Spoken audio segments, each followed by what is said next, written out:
How to change font style on Android Notes app.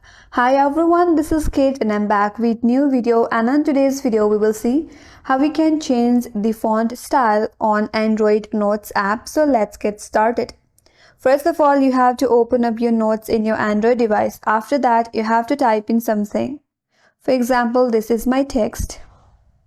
Now if you would like to change the style of this text, simply tap and hold or select the text. After you do that, some of the menu will appear in your interface just above your keyboard. Tap on this letter icon and there you can see.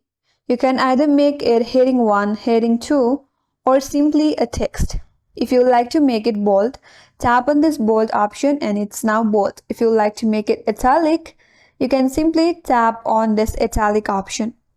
If you would like to add underline to your text, tap on this underline option as well. So this is the way to change the style of your text in the Note application in your Android device. And that's all for today's video. Hope this video helps you. If you are new to our channel, make sure to like and subscribe. Thanks for watching and I'll see you in next video.